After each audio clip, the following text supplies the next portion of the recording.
orang-orang tuh paling banyak butuh konsul itu justru ketika malam menjelang subuh dan subuh sampai pagi bahkan.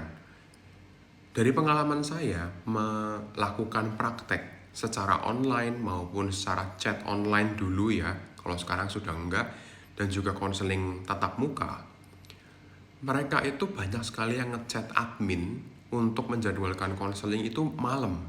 Bahkan ada yang subuh-subuh, jam 2 subuh, jam 3, jam 4, banyak banget. Tapi saya tidak bisa melayani itu karena tentunya saya juga manusia, saya juga butuh istirahat. Apalagi kalau hari-harinya itu sudah penuh untuk mengkonsultasikan orang gitu ya, capek sekali. Nah, dulu saya pernah sempat melayani itu jam 11 malam, jam 12, jam 1 gitu. Ketika saya memang nggak bisa tidur. Dan ternyata banyak sekali, nggak berhenti gitu. Untuk ada yang konsultasi via chat ala dokter waktu itu. Saya sudah berhenti dari situ sekarang. Dan kenapa ya? Orang itu banyak yang butuh konseling ketika malam-malam subuh seperti itu. Karena kebanyakan memang masalah mental itu munculnya ketika malam. Tapi ini secara overthinking gitu ya. Ada stres, terus mungkin cemas, takut, akhirnya nggak bisa tidur karena overthinking. Ketika stres ada masalah keluarga, masalah pertemanan, masalah pacaran, masalah pernikahan, dipikirnya itu pas malam gitu. Ketika sudah nggak ada aktivitas, orang-orang semua istirahat, nggak ada yang bisa dihubungi karena semuanya istirahat ya, tidur. Akhirnya orang-orang ini butuh outlet untuk penyaluran sebetulnya. Ini lagi overthinking, lagi banyak pikiran, tapi nggak ada yang bisa diajak diskusi atau bicara. Pasangannya mungkin nggak bisa, orang tuanya nggak bisa, temennya udah pada tidur, nggak enak juga mengganggu mereka. Akhirnya ya mereka mencari konseling ini malam-malam, subuh bahkan.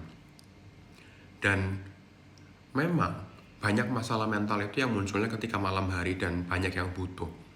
Dan solusinya yang terpikir sama saya itu cuma dua sebetulnya. Kalian bisa tambahkan nanti di kolom komentar. Nanti kalau memang itu mungkin untuk dilakukan. Ini dua yang sudah terlaksana dan sangat mungkin untuk terus dilakukan.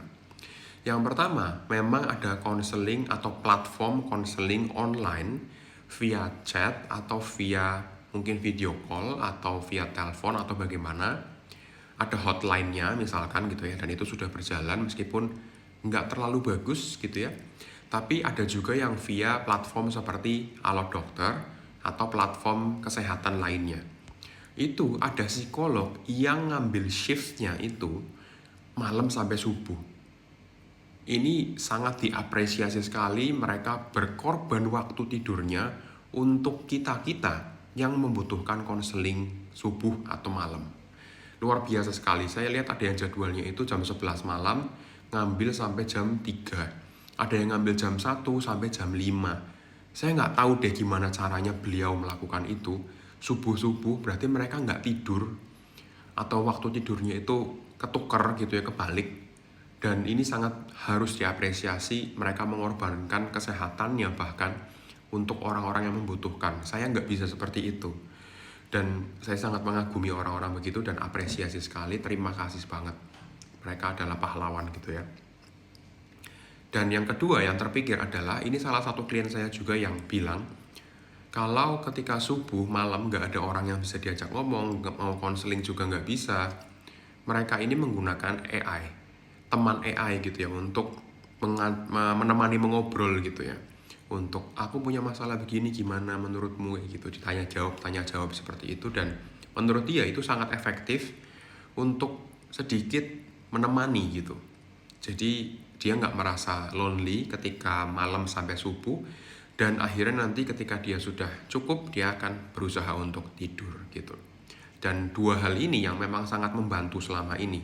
Siapa tahu nanti ada cara lain untuk membantu mereka untuk bisa beristirahat, untuk bisa lebih punya outlet untuk pengeluaran ini. Tapi mungkin juga kita harus usahakan supaya istilahnya endemi atau gejala-gejala seperti ini itu tidak semakin banyak. Artinya perbanyak konseling-konseling yang di jam praktek gitu ya, itu semakin luas, semakin banyak, semakin menjangkau banyak orang, sehingga mereka ini jadi nggak punya kesulitan tidur ketika malam juga nggak overthinking, nggak stres, nggak cemas, dan lain sebagainya gitu. Yang terpikir sama saya sih seperti itu. Ya, gitulah. Semoga bisa menjawab, semoga memberikan wawasan kepada kalian semua, dan salam sehat jiwa untuk kita semua.